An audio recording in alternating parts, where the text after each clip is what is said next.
Sadaka, where we say Baba do when they are alive.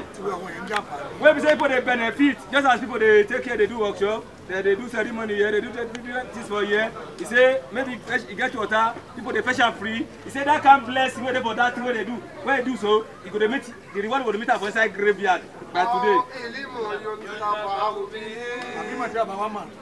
Or maybe Baba get one knowledge. He can't transfer the knowledge to one person or two people. No matter how he small, how he big, he teach somebody something for life before he leave this world. He said the reward, he go to meet time inside grave. As far those people use the knowledge.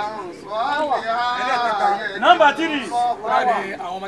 3. Maybe if you leave better children, like as our Mala Mutari, he did with us so. And his sisters, when we say, all of them agree, say, what if Baba talk, they don't go ever change them. They're not going to do like other people. What if Baba talk, they go change them. He say, all the reward, we go to meet Baba, Westside graveyard. He say, like today, maybe not drink alcoholic. As from today, he say, Baba now, as we don't come out now, he don't day hand of the angel. Now, they go don't wake up and say, Baba, oh yeah, they don't break. Then go to answer a question. As from today, till next tomorrow, what would they call 3 days? Now they go to question a different question. How you take live in life, how you take work for money, how you take build this house, how you take get this land, all what you get for life. They will start the account as from today.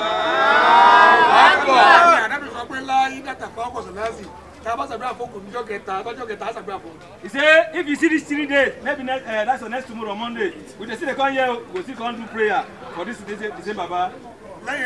After this, if you never remove, if you never pardon her, come up for the hand of the angel.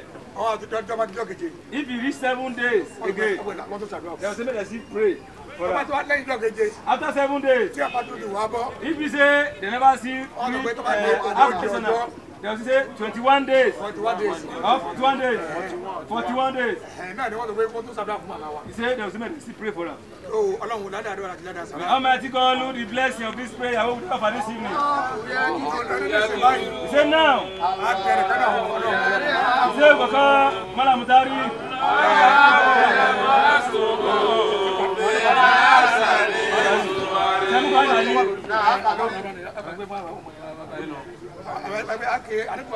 The only prophet Muhammad. He told the Sahaba, the Jama, the members.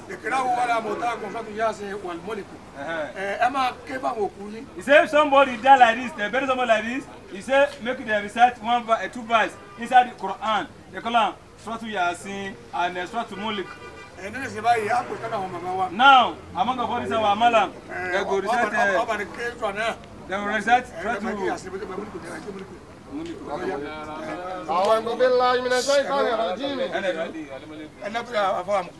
He said, our Mala Mutar and all your sisters, they now go to pray to make God have mercy, pardon our Lord Yusuf, our father.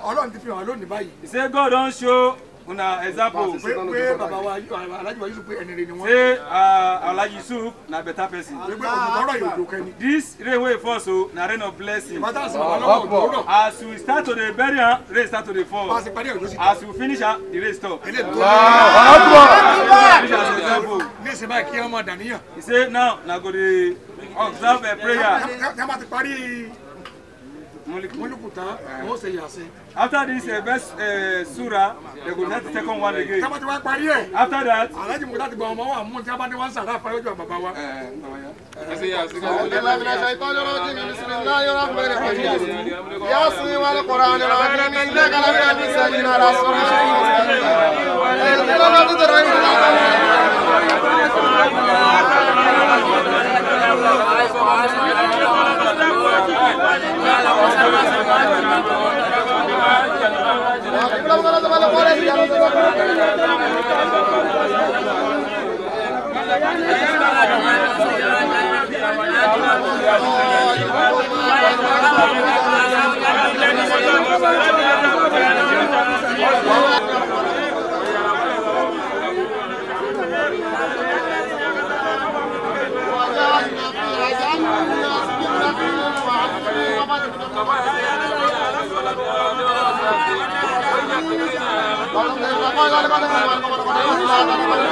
Our Imam say, Kulu Allah 11:11, 5:5. In Anzalina 5:5. The reward inside. Make Almighty God, you can meet our work of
Our Mala say after the prayer would offer so. He say one ilafi lakadiakum. All the children and Baba family will leave behind. After this, our Baba death. May they not see what Allah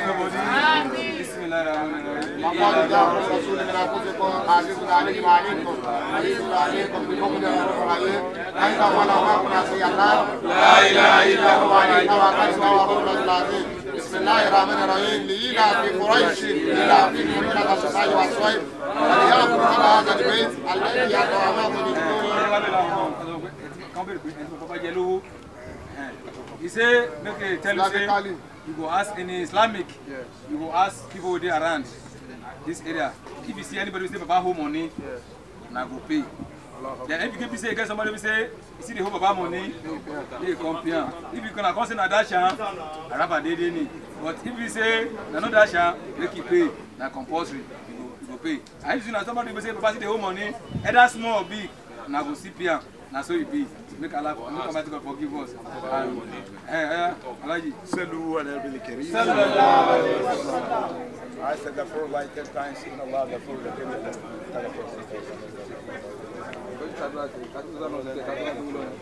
La ilaha illallah 10 times, Muhammadur Rasulullah sallallahu alaihi wasallam.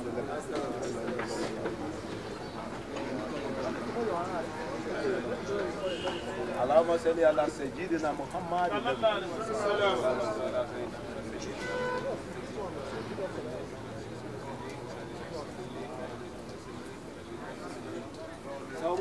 بسم الله الرحمن الرحيم ربنا افرغ علينا صبرا وانصرنا على القوم الكافرين ربنا لا تزغ قلوبنا بعد إذ هب لنا من لدنك رحمة إنك أنت الوهاب ألم نشرح لك صدرك ووضعنا عنك وزرك الذي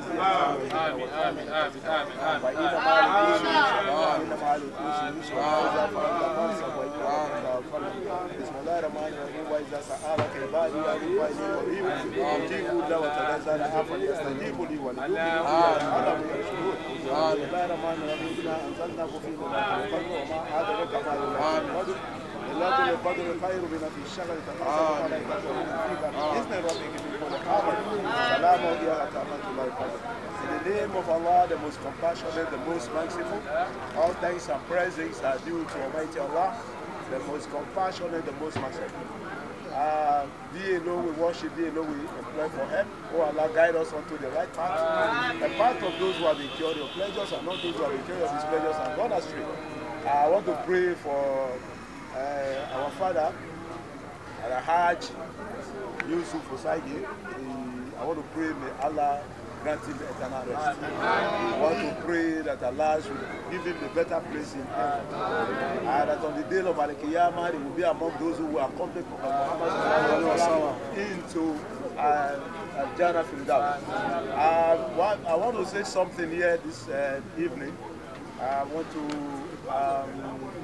you see, we grew up to meet Baba, our father here. And I happened to be a neighbor. And some years back when I lost my dad, you know, he has been so caring. And I must confess here today that he's a great disciplinarian. I know him for that, very good, yes. And so I enjoy his company when he was alive. Even though somewhere along the line, we also disagree in some areas. And so my prayer this evening is that may Allah grant you the fortitude to bear the irreparable loss. I will pray for Mukhtar, may Allah continue to bless you. In fact, when if not for Honorable and some other person, I thought there's another party here this evening. Because when we met about a few days ago, we started walking. This evening, I was surprised that Honorable Sabe came to my place and said, look, something is happening. I said, what? I want to pray for Baba where he is. May Allah continue to bless him. May Allah forgive him all his sins and forgive us our sins too. Nobody is free, nobody is a saint. So may Allah assist every one of us. May Allah grant you the fortitude to bear the irreparable. So I can see your sisters too. May Allah bless every one of you. What about Mama? May Allah also bless her. اللهم بارك على محمد وعلى آل محمد كما باركت على إبراهيم وعلى آل إبراهيم في العالمين إنك حميد مجيد. اللهم غفرهم ورحمهم. اللهم غفرهم ورحمهم. اللهم غفر موتى الحاج يوسف مساكين. اللهم غفر موتى الحاج يوسف مساكين. اللهم غفرهم ورحمهم. اللهم غفر موتى المسلمين كلهم يا رب العالمين. اللهم عفوا كريم تهب فاعف عنا. اللهم عفوا كريم تهب عنا. اللهم عفوا كريم تهب فاعف عنا. إنا أعطيناك الكوثر فصل لربك وانحر إن شانئك هو الأبتر. Death is something that everybody must test. Today we happen that our father has tested death, and we are very happy to hear that he has been good to people, and people have given acknowledgement that he was good to them. That is one thing that for human being, when you live on this earth, try to do what is good. When you left from this earth, people talk about you. Prophet Muhammad sallallahu alaihi wasallam said, when people talk good about you, the good follow you. So also when people talk bad about you, the same thing. Today people talk good about Alhaji Yusuf, and the good follow him. May Allah forgive him. May Allah forgive each one of us. May Allah give you the children, all the children, men and the women. We appreciate you. Why do we appreciate you? You follow the footsteps of your father. You agree, as the Imam said. You accept and you follow what your father told you, and you have done it. So may Allah bless you. May Allah lead you on your future in the heaven. ربنا آتينا في الدنيا حسنة وفي الآخرة حسنة وقنا عذاب النار. ربنا لا تزغ قلوبنا بعد إذ هديتنا وهب لنا من لدنك رحمة إنك أنت التواب الرحيم.